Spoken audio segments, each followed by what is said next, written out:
기브온 주민들이 여호수아를 속이다. 여호수아 9장 1절에서 27절 말씀입니다.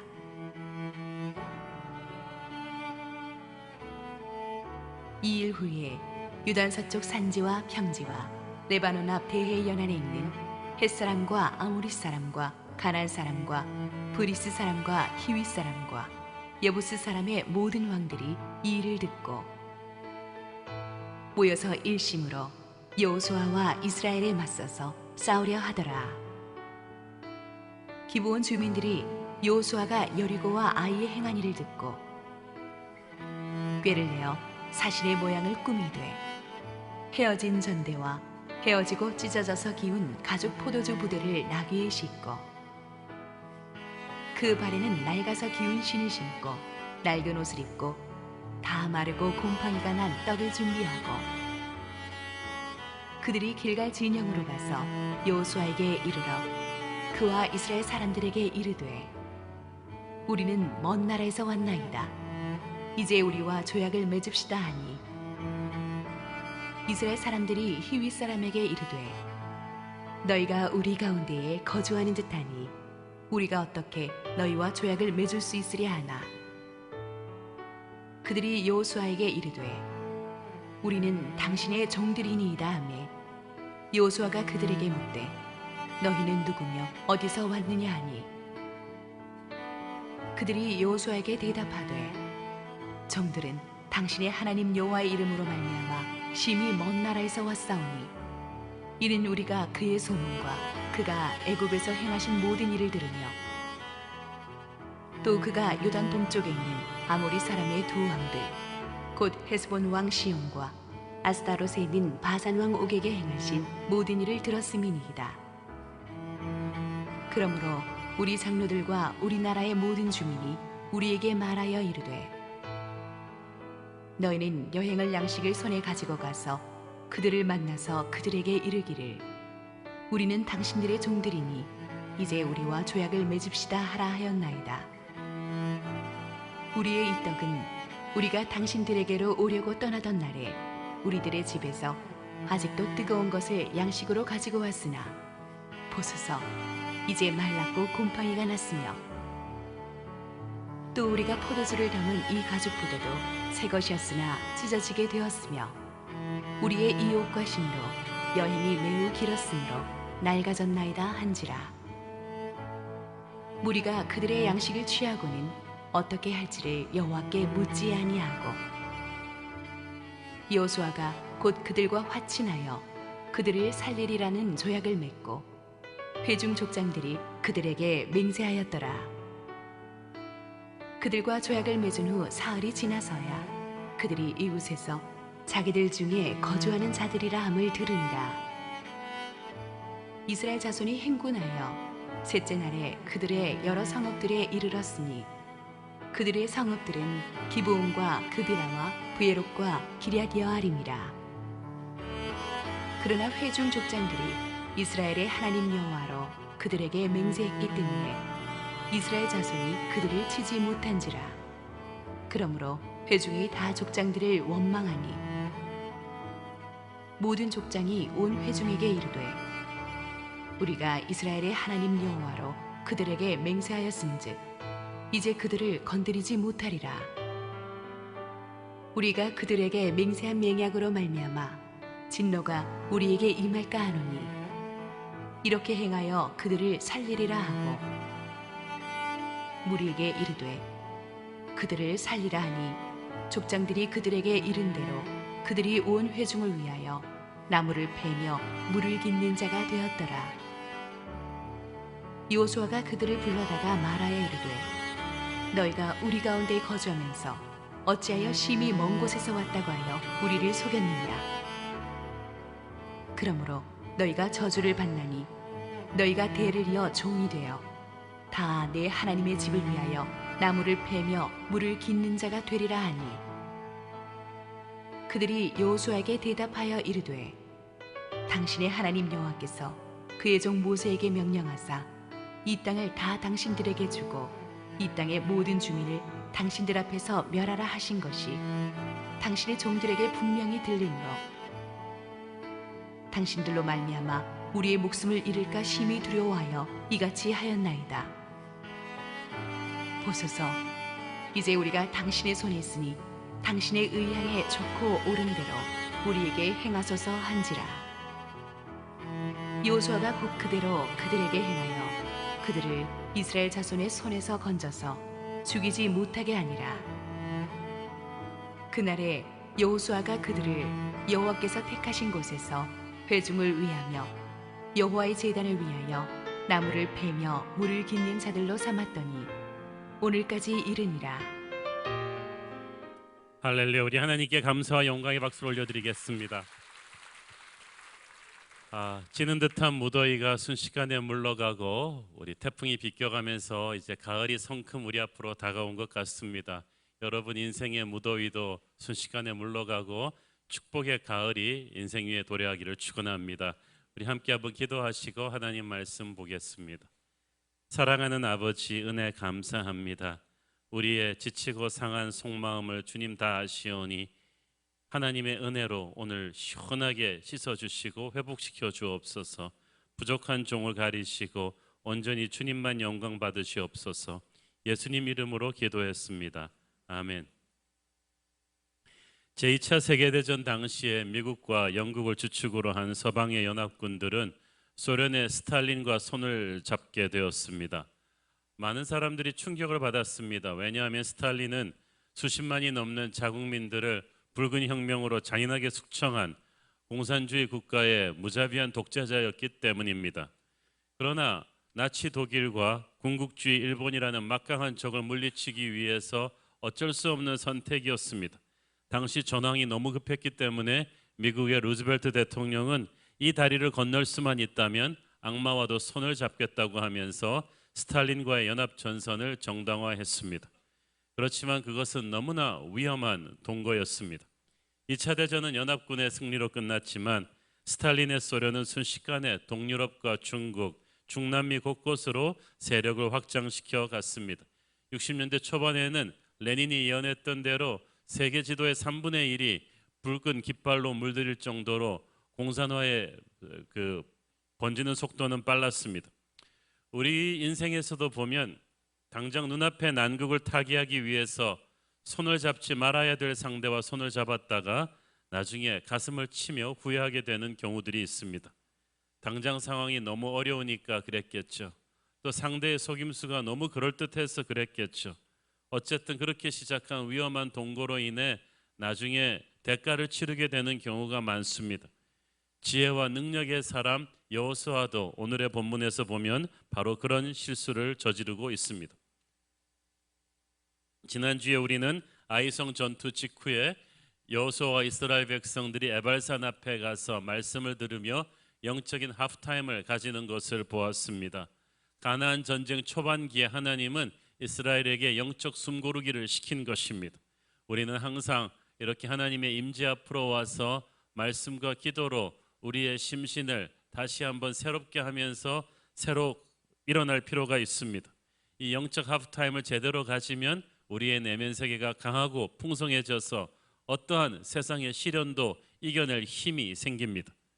그런데 여호수아와 이스라엘 백성들이 그렇게 은혜로운 영적 재충전의 시간을 갖고 있을 때 산 밑에서는 그들을 향한 무서운 적의 대공격이 준비되고 있었습니다. 1절, 2절 읽습니다. 이 일 후에 요단 서쪽 산지와 평지와 레바논 앞 대해 연안에 있는 헷사람과 아모리 사람과 가나안 사람과 브리스 사람과 히윗 사람과 여부스 사람의 모든 왕들이 이 일을 듣고 모여서 일심으로 여호수아와 이스라엘에 맞서서 싸우려 하더라. 가나안 부족들이 평소 그렇게 사이가 좋던 사이는 아니었습니다. 그렇지만 이스라엘이라는 막강한 공동의 적 앞에서 그들은 순식간에 연합군을 결성했습니다. 지금까지 개별적인 도시들을 상대해 오던 이스라엘은 이제 강력한 가나안 동맹군의 공격을 받게 된 것입니다. 하나님의 백성들이 은혜 충만해지고 영적으로 승리하고 나가게 되면은 어둠의 권세들이 더욱 무서운 반격을 준비해 옵니다. 그래서 은혜를 받고 나서 현실 세계에서 만만치 않은 어려움에 직면할 것을 우리는 각오하고 준비해야만 합니다. 자, 가나안 동맹국의 대표들이 모두 한 자리에 모였습니다. 모여가지고 어떻게 하면 저 막강한 이스라엘과 싸워 이길 수 있을 것인가 전략 회의를 하지 않았겠습니까? 이 전략 회의에서 이스라엘이 어떻게 이때까지 살아왔는지 그 히스토리를 다 공부했겠죠. 애굽에서 어떻게 탈출했고 광야에서 40년 동안 어떻게 살아남았고 요단강을 어떻게 건넜고 그리고 저 여리고와 아이성을 어떻게 무너뜨렸는지 쫙 공부하면서 이스라엘의 허와 실을 찾아서 빈틈을 노리려고 했을 것입니다. 그런데 이 전략회의에 참석한 가나안 백성 대표들 가운데 회의가 끝날 때쯤에는 전혀 다른 결론을 내려버린 사람들이 있어요. 이스라엘의 약점을 찾아서 싸우겠다가 아니라 이스라엘은 싸울 적이 아니라 화친을 맺어야 될 사람이구나 라는 결론을 내려버린 부족이 있었으니 바로 기브온 민족입니다. 기브온은 가나안 7족속 중에서 히위 족속이라는 거대한 족속이었죠. 이들이 다른 가나안 부족들과 연합 노선에 동참하지 않고 자기들만 이스라엘과 화친하겠다는 이 독자 노선을 택한 것은 상당히 특이한 일이었습니다.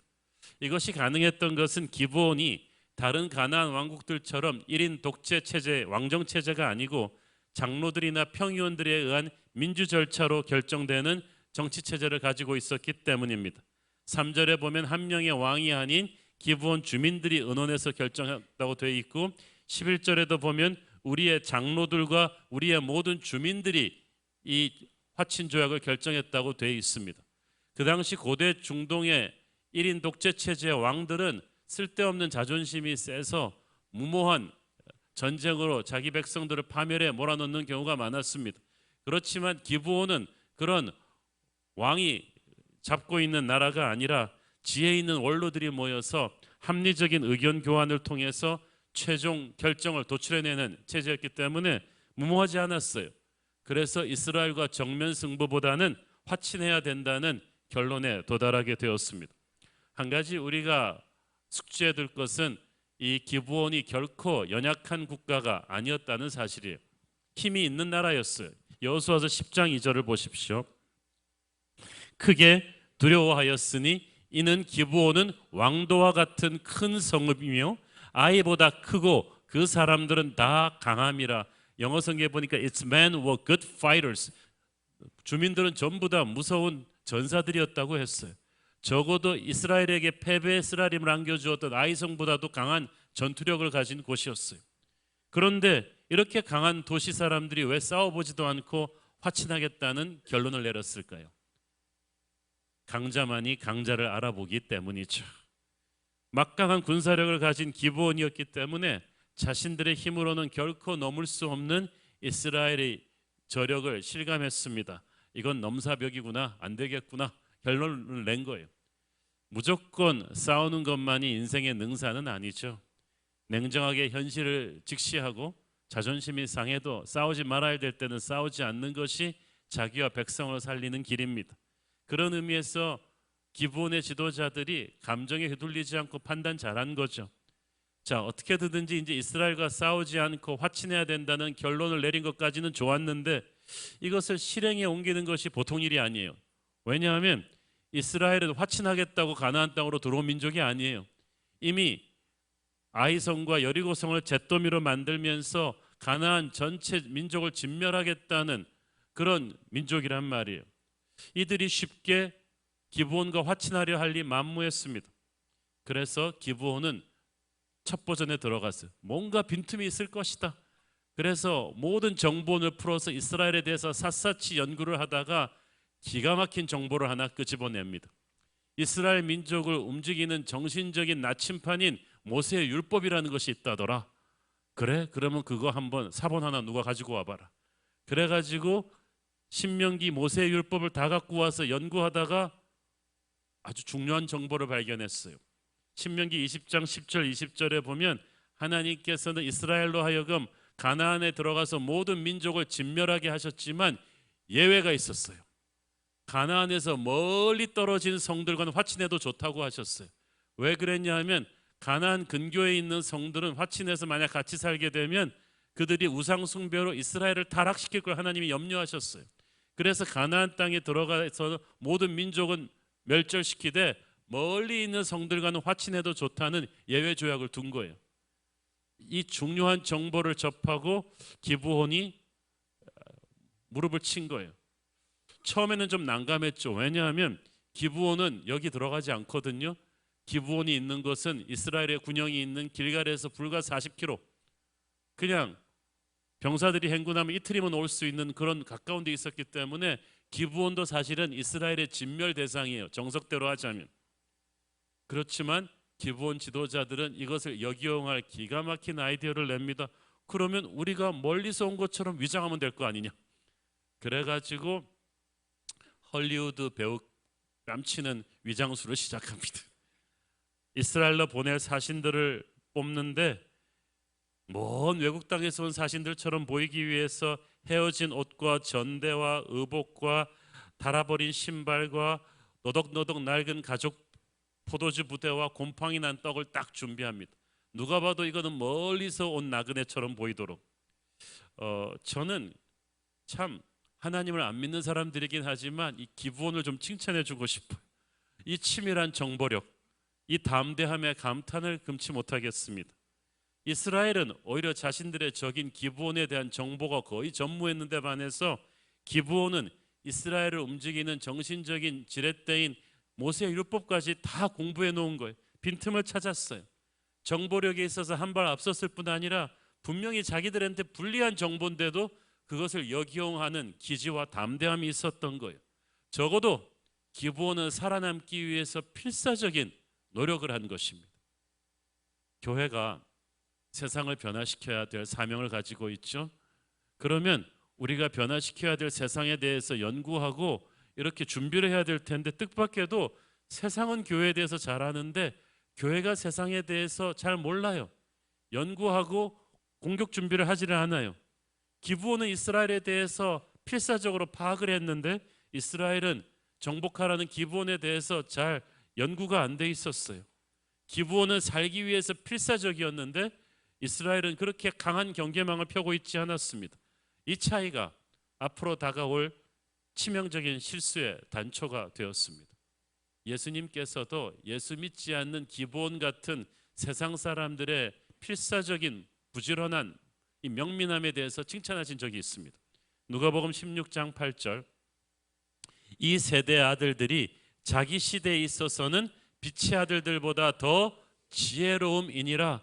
이 세대의 아들들이, 예수 안 믿는 사람들이 빛의 아들들, 예수 믿는 사람보다 더 지혜롭다. 그 영어 성경에 보니까 슈레드라고 나오는데 그것은 부지런하고 명민하고 교활하다는 거예요. 그만큼 노력했다는 거예요. 하나님의 백성인 이스라엘이 기브온에게 정신력에서 한 수 접힌 것입니다. 그들은 살기 위해서 치밀하게 준비했는데 이스라엘은 승리하기 위해서 날카롭게 경계하지 않았어요. 드디어 사신단이 도착했어요. 사신단은 이스라엘 진영에 도착하자마자 허리를 퍽 꺾더니 불쌍하고 겸손한 모습을 지으면서 화친을 맺자고 요청합니다. 처음에는 여호수아와 이스라엘 지도자들도 호락호락 넘어가지 않았습니다. 7절 보세요. 이스라엘 사람들이 히위 사람에게 이르되 너희가 우리 가운데 거주하는 듯하니 우리가 어떻게 너희와 조약을 맺을 수 있으랴 하나. 영어 성경에 보니까 Perhaps you live near us. 너희들 가까이 사는 것 같은데? 하나님의 진멸 대상에 포함된 것 같은데? 뭔가 이상한데? 직감이 정확했어요. 시험에서도요, 잘 모를 때 처음 오는 직감이 대부분 맞아요. 나중에 이걸 쓸데없이 고쳐서 문제지. 지도자로서 그들은 당연한 경계심을 가진 거예요. 이런 경계심이 필요해요. 여러분이 민족의 운명을 걸고 협상할 때는 긴장하셔야 돼요. 객관적으로 냉철하게 분석을 해야 돼요. 문제는 이 경계심을 끝까지 유지하지 못한 게 문제죠. 이스라엘이 이 정도 경계심을 보일 것은 기브온도 예측하고 있었습니다. 그래서 산전수전 다 겪은 연기력이 뛰어난 사신들을 보낸 거잖아요. 그 말이 나오자마자 갑자기 목을 울먹거리면서 우리는 당신의 종이오니, 그러면서 불쌍한 표정으로 그냥 여호수아의 손을 잡고 엎드렸어요. 우리가 집에서 떠나는 날 막 구워서 로스팅했던 커피하고 빵이 지금 이렇게 다 못 쓰게 됐다고, 곰팡이가 나고, 새 옷과 신발이었는데 이거 너무 먼 거리로 오는 동안에 이게 막 너덜너덜해졌다고 거짓말을 했습니다. 게다가 그동안 이스라엘이 요단 동편의 아모리 왕들과 그 무서운 왕들을 어떻게 전멸시켰는지 우리가 듣고 감탄을 금치 못합니다. 이스라엘 캡짱 그러면서 이스라엘에 막 자존심을 부추겨줬어. 거기다가 우리가 하나님의 이름으로 말미암아 이곳에 왔어요. 이 말 한마디로 이스라엘의 마음의 빗장을 풀었어요. 우리는 저렇게 우상 숭배하는 가나안 부족들과는 다릅니다. 우리 하나님을 믿는 형제들입니다. 형제들끼리 잘해봅시다. 이스라엘은 이스라엘에 대해서 아주 정확하게 파악하고 있는 기브온 사신들의 비굴한 태도와 능란한 거짓말과 질문의 핵심을 피해가는 교묘한 답변에 그만 서서히 설득되고 말았습니다. 여러분, 이 기브온 사신의 모습 속에서 여러분이 조심해야 될 사람들의 유형이 나오죠. 자기를 너무 비굴하게 낮추는 사람들 조심하십시오. 여러분은 너무 지나치게 칭찬하며 사장님 사장님 그러면서 너무 아부하는 사람도 조심하십시오. 말을 너무 논리정연하게 잘하는 사람들도 조심하십시오. 하나님의 이름을 함부로 파는 사람들도 조심하십시오. 기브온이 그 모든 전략을 총동원해서 여호수아의 명민함을 흐트러뜨렸어요. 만약 이스라엘 지도자들이 조금만 더 냉정하게 생각했더라면 몇 가지 아주 확실한 의문점을 지적할 수 있었을 것입니다. 만약 당신들이 정말 그렇게 먼 데 사는 사람들이라면 왜 이렇게 조급하게 우리와 화친을 맺으려 하는 거요? 우리는 근거리에 있는 가나안 부족들과 싸워야 되는 사람들인데 우리가 당신들한테 무슨 위협이 된다고 이렇게 조급하게 우리와 화친을 맺으려 할 이유가 없지 않소? 그리고 그 먼 거리를 오면서 옷이 낡아지고 음식이 떨어지고 이렇다는 걸 예상을 하지 못했단 말이에요.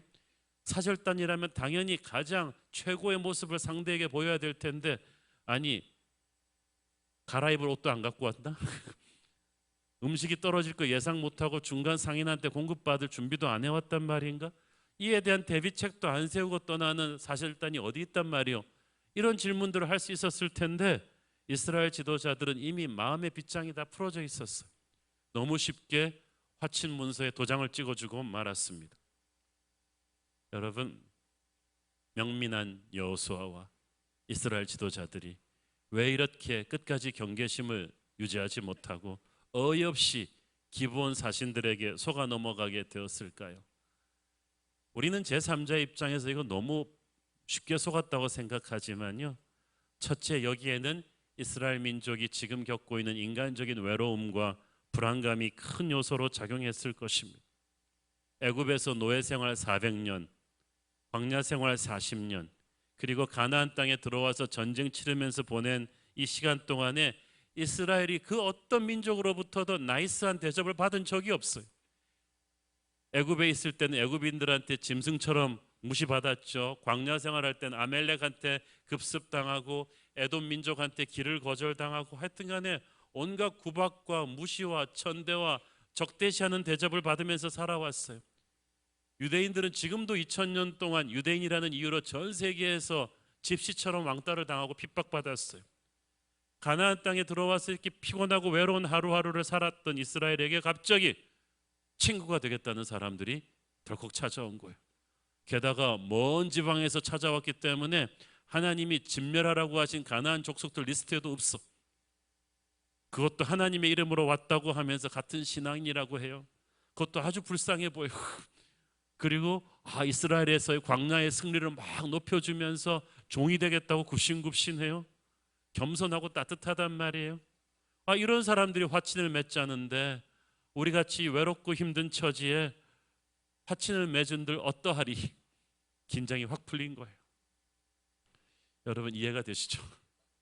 제가 오래전에 미국으로 14살 때 이민 갔을 때도 좀 주위에 그런 일들이 많았습니다.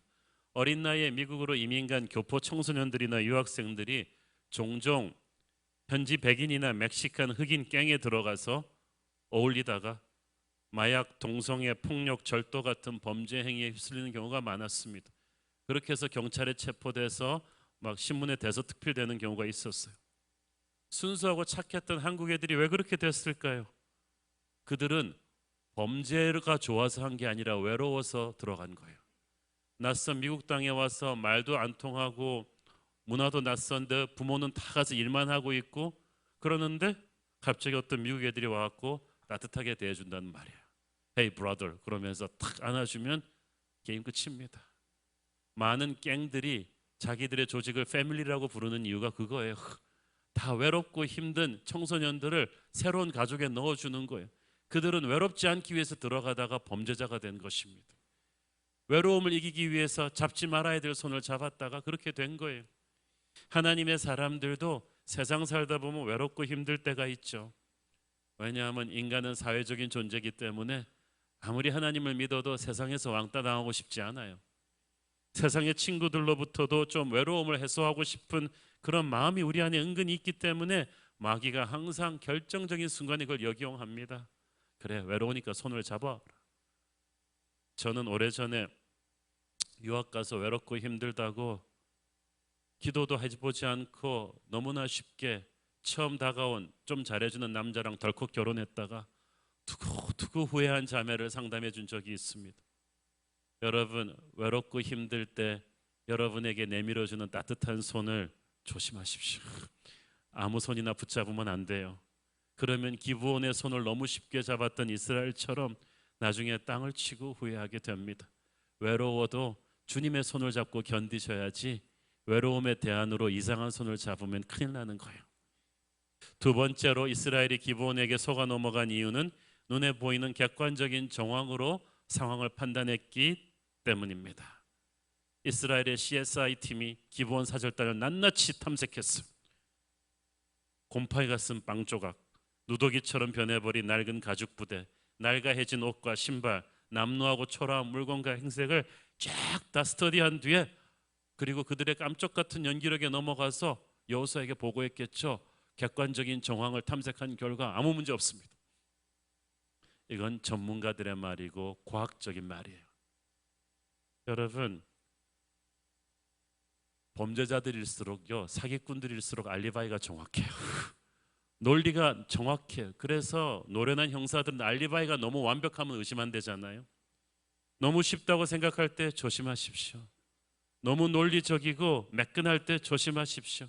이쯤이야 내 경험과 상식으로 해결할 수 있다. 그거 생각할 때 우리는 악한 자의 덫에 걸리고 마는 것입니다. 이스라엘은 영적인 방법이 아니고 과학적인 방법을 의지한 게 문제였어요. 그래서 논리적이고 이치에 맞았지만 핵심을 놓친 거예요. 원숭이가 나무에서 항상 떨어져요. 인간관계에 자신 있다고 생각합니까? 사람에게 뒤통수 맞을 거예요. 머리 좋다고 자신하지 마세요. 항상 머리 좋은 사람이 그 머리 때문에 속아요. 마귀는 항상 자기 자신을 과신하는 사람을 노립니다. 눈에 보이는 상황만 가지고 하나님의 뜻을 쉽게 판단하지 마세요. 하나님의 뜻을 가지고 상황을 판단해야 돼요. 세 번째로 이스라엘이 기브온에게 속아 넘어간 가장 결정적인 이유, 기도하지 않아서 그렇습니다. 14절 읽겠습니다. 무리가 그들의 양식을 취하고는 어떻게 할지를 여호와께 묻지 아니하고, 이게 결정타예요. 기브온의 계략이 아무리 깜짝 같았다 해도, 그리고 이스라엘이 아무리 외롭고 힘들어서 판단력이 흐트러져 있었다고 해도 마지막 도장 찍기 전에 기도만 했더라면 하나님이 알려주셨을 거예요. 그러면 상황은 완전히 달라졌을 것입니다. 하나님은 우리의 기도를 외면하지 않으십니다. 여러분, 쉽게 판단하기 힘든 인생의 기로에 서 있을 때 기도하면 하나님이 문제의 핵심을 뚫어볼 수 있는 분별력을 주실 것입니다. 야고보서 1장 5절, 너희 중에 누구든지 지혜가 부족하거든 모든 사람에게 후히 주시고 꾸짖지 아니하시는 하나님께 구하라. 그리하면 주시리라. 구하면 주세요. 구하지 않으면 안 주세요. 그러면 나는 인간의 지혜를 가지고 이 복잡한 문제를 결정을 해야 돼요. 패착일 가능성이 커요. 여호수아와 지도자들이 최종 결정을 내리기 전에 기도하지 않았어요. 그래서 사태를 바로잡을 수 있는 마지막 찬스를 날려버린 거예요. 여호수아서에 보면 이 위대한 지도자 여호수아가 딱 2번 결정적인 실수를 범하는데 한 번은 아이성 전투의 패배고 두 번째가 바로 이 기브온과의 화친입니다. 공통점 두 번 다 여호수아가 기도하지 않았어요. 첫 번째 전투 때는 여리고의 승리로 너무 자신만만해서 너무나 뻔해서 너무 힘이 자기가 있다고 생각해서 기도하지 않았고, 두 번째 전투의 경우는 눈에 보이는 외적인 정황이 너무 그럴싸해서 기도하지 않았어요. 여러분, 실패하기 가장 쉬운 순간은 성공한 직후라고 했습니다. 자만과 방심은 우리 영적 여정에 있어서 가장 큰 적입니다. 인간적인 준비가 아무리 완벽해도 기도하지 않을 때 하나님의 사람은 가장 약합니다. 마귀는 우리가 기도하지 않는 그 빈틈을 정확하게 찾아서 치고 들어옵니다. 기도했더라면 하나님은 우리의 약점을 메꿔주셨을 것이고, 기도했더라면 하나님은 적의 강점을 무너뜨렸을 것입니다. 그런데 기도하지 않아서 모든 것이 수포로 돌아갔습니다. 이스라엘도 나름대로 열심히 가나안에 대해서 정보 수집도 하고 회의도 하고 노력했죠. 그러나 열심히 한다고 인생이 다 돼요? 열심히 했지만 그들은 기브온의 전략의 핵심을 전혀 모르고 있었어요. 이렇듯 우리가 세상 살면서 나름대로 노력하고 애써도 정말 중요한 핵심은 모르는 수가 있어요. 승패를 가르는 결정적인 포인트는 모르고 넘어가요. 그래서 안개 속으로 차를 몰듯이 불확실성한 미래로 내가 중요한 결정을 내려야 되는 거예요. 기도하지 않고 결정하면 낭패를 볼 것입니다. 어찌해야 합니까? 미래는 불확실하고 결정은 해야 되는데 기도해야 돼요. 에레미야 33장 3절, 너는 내게 부르짖으라. 내가 네게 응답하겠고 네가 알지 못하는 크고 은밀한 일을 내게 보이리라. 우리 교회 중보기도실에 붙여 있는 말이죠. 저는 이 말씀이 너무 좋아요. 기도 응답의 축복은 우리가 알지 못하던 크고 은밀한 일을 하나님이 보여주시는 거예요. 그리고 우리는 대부분 몰라요. 여러분이 하나님이 보여주실, 기도하면 보여주실 크고 은밀한 일을 압니까? 여러분이 마귀의 계략을 알고 있어요? 여러분이 저 교활한, 저 뛰어난 상대의 속내를 알고 있나요? 하나님의 놀라운 미래의 섭리를 알고 있나요? 아무것도 모르잖아요. 아무것도 모르는데 왜 기도하지 않고 결정합니까? 기도 응답의 축복은 우리가 모르는 크고 은밀한 일을 하나님이 보여주시는 거예요. 현실에 대해서 답답하고 미래가 불안하거든 결사적으로 기도하십시오. 그 수밖에 없지 않습니까? 우리의 한계를 넘어서게 하는 힘은 오직 기도에서 옵니다. 우둔한 자가 명민하게 되는 힘은 오직 기도에서 옵니다. 안개 같은 미래 속으로 정확한 길이 보일 수 있는 힘은 기도에서 오는 것입니다. 인생의 모든 크고 작은 결정의 순간에 열심히 기도해서 하늘의 인도하심을 받는 저와 여러분 되기를 축원합니다. 결정을 잘못하면 리더십의 권위가 흔들리기 시작해요. 여호수아가 속아서 이렇게 화친 조약을 맺고 나서 이 화친 문서의 도장에 잉크가 마르기도 전에 사흘도 걸리지 않아서 기브온의 거짓말이 드러나 버렸습니다. 왜냐하면 고대 국가들 간의 관례로 화친 조약을 맺은 당사자들은 서로 상대국을 친선 방문해 가지고 이 조약의 구체적인 내용을 확정하게 돼 있거든요. 그래서 여호수아 사신들이 아주 장거리 여행을 떠날 준비를 하고 나섰는데 이틀도 안 가는데 워밍업도 안 했는데 다 왔대. 야, 불과 40km밖에 웅장한 기브온의 성이 있었어요. 기브온의 속임수를 알게 된 사신들은 순식간에 머리가 멍했을 것입니다. 그 보고를 받는 여호수아와 지도자들도 멍했을 거예요. 그리고 자신들이 너무 한심했을 거예요. 이렇게 어이없이 속다니. 사실 가만히 살펴보면 사탄의 속임수가 그렇게 심오하고 복잡하고 어렵지 않아요. 화려해 보이는 마술도 그 비밀을 알고 나면 시시해 보이듯이 사탄의 속임수도 항상 그 뚜껑을 열고 나면 어이가 없어요. 내가 어쩌다 그런 뻔한 함정에 걸렸지? 여러분, 마귀의 속임수 중에 성경에 안 나온 거 있나요? 하나님이 경고해 주지 않은 마귀의 공격 패턴 하나도 없어요. 마귀가 오리지널이 어디 있어요? 다 하나님 손 안에 있는데, 우리가 하나님의 말씀대로만 경계했더라면 당하지 않았을 텐데 넘어졌어요. 몰라서 넘어졌나요? 문제가 어려워서 넘어졌나요? 우리의 영혼이 방심했어요. 성령 충만하지 않았어요. 교만했어요. 지쳐 있었어요. 기도하지 않았어요. 그러니까 뻔히 눈뜨고 당한 것입니다. 18절을 보니까 이스라엘 백성들이 어리석게 속아 넘어간 이스라엘 지도자들을 원망했다고 했습니다. 이 원망은 광야에서 한 반역의 원망과는 달라요. 이거는 원망들어도 싸요. 왜냐하면은 기브온을 물리치고 그 전리품을 차지하고 영광스러운 승리를 하나님께 돌려드려야 되는데 그게 하나도 못했잖아요.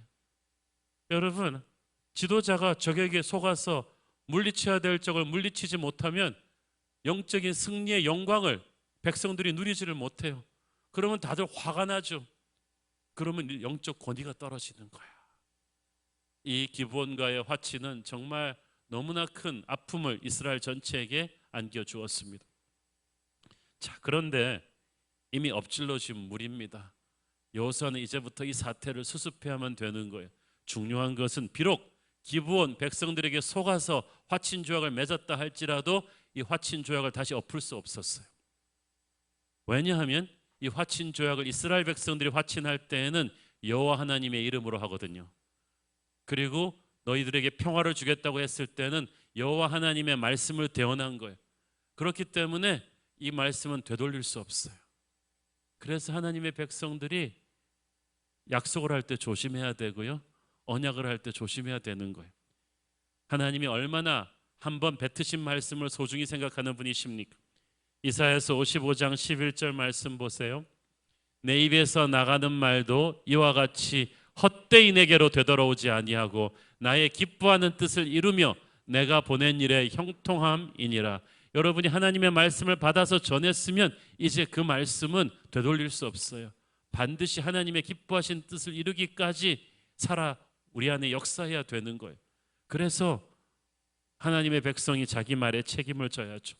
그래서 여호수아와 이스라엘 백성들은 기브온에게 속긴 했지만 언약의 조항대로 기브온 주민들을 살려주기로 합니다.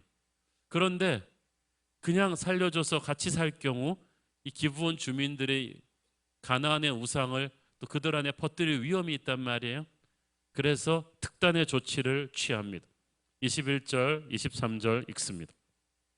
무리에게 이르되 그들을 살리라 하니 족장들이 그들에게 이른 대로 그들이 온 회중을 위하여 나무를 패며 물을 깃는 자가 되었더라.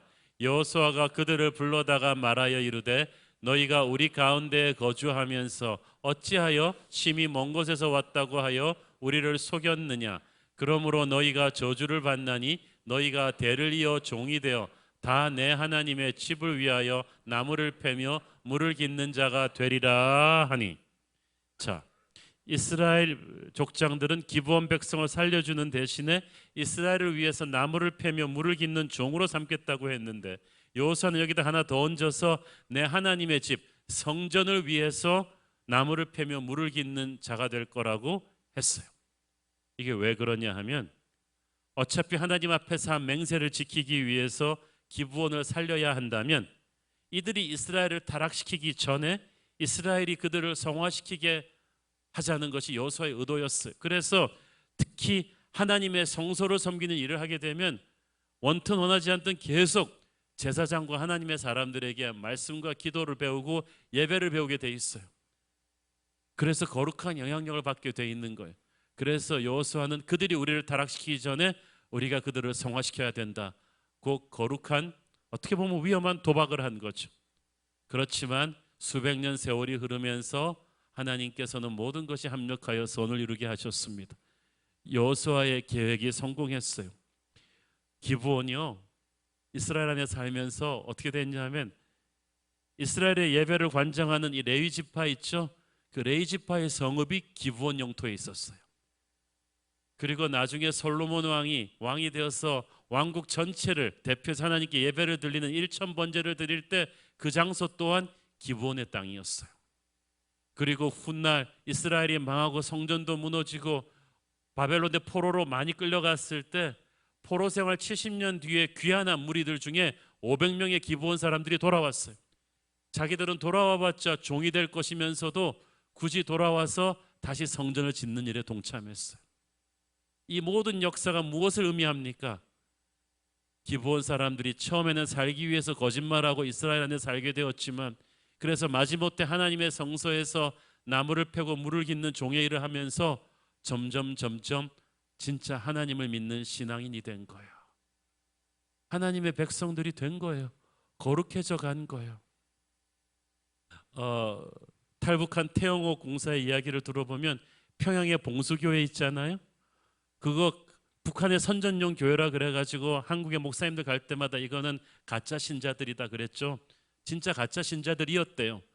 투철한 공산당원들만 다 들어가 있는 예배였는데 어느 날 가짜 신자들이 형식적으로 찬송 드리고 성경책 읽고 하다가 어느 날부터 진짜 신자들이 생기기 시작했대요. 점점 기꺼이 예배에 나가는 사람들이 생기고 찬송과 악보를 베껴가는 사람들이 생기고 그래가지고 봉수교회를 그냥 닫아버린 거예요. 처음에는 형식적으로 가짜로 쇼윈도우식 교회를 만들었는데 복음의 능력이 그만큼 강했던 거예요. 기부원 사람들한테 그런 일이 일어난 것입니다.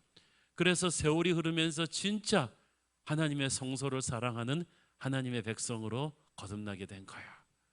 우리 하나님의 참 반전이 얼마나 멋있습니까? 저는 그래서 이런 걸 느끼게 됐어요. 물론 이스라엘 지도자들을 속여서 화친을 맺어서 목숨을 부지한 기브온의 거짓말은 분명히 잘못된 거죠. 그렇지만 또 기도해 보지도 않고 눈에 보이는 상황만 보고 그 기브온과 화친한 이스라엘 지도자들도 분명히 경솔했죠. 둘 다 잘못했기 때문에 그냥 두면 그냥 루즈 그냥 둘 다 망해야 돼. 잘못된 실수를 한 것인데 하나님은 둘 다에게 새로운 회복의 은혜를 주셨어요. 원래 하얗던 종이 위에 물감을 엎지르면 안 되죠. 그렇지만 사람의 실수로 물감을 엎질렀어요. 기브온이 엎질렀고 기브온의 속은 이스라엘 지도자들이 엎질렀어요. 그럼 이 그림이 망가졌느냐? 이 엎지른 물감 위에 하나님은 다시 아름다운 그림을 그리셨습니다. 그렇게 이스라엘 속에 살게 된 기브온은 진짜 하나님을 사랑하는 이방인 민족이 되었고 그들로 인해 이스라엘의 예배는 더욱 풍성해진 거예요. 하나님이 기브온도 살리고 이스라엘도 다시 살려주셨어요. 하나님께서 여러분의 잘못으로 망가진 인생도 다시 고쳐주실 줄을 믿습니다. 잘못해서 잡지 말아야 될 손을 잡아서 인생이 망가졌나요? 기도해 보지 않고 경솔하게 결정한 것 때문에 여러분의 인생이 엎질러졌나요? 절망하지 마십시오. 모든 것이 합력하여 선을 이루게 하시는 하나님, 최악의 상황에서 최선을 이끌어내시는 하나님, 엎질러진 물감을 배경으로 더 아름다운 그림을 그리시는 하나님이 여러분의 인생을 다시 고치실 것입니다. 그 하나님을 믿으십시오. 그 하나님에게 인생을 의탁하십시오. 새로운 역사가 시작될 것입니다. 기도하겠습니다. 주님 은혜를 감사합니다. 기브온 주민들이 여호수아를 속이는 기가 막힌 사건이 일어났지만 하나님께서 그 사건을 통하여서도 아름다운 반전을 행하심을 봅니다. 주의 은혜로 우리 인생도 새롭게 회복될 것을 믿습니다. 예수님 이름으로 기도했습니다. 아멘.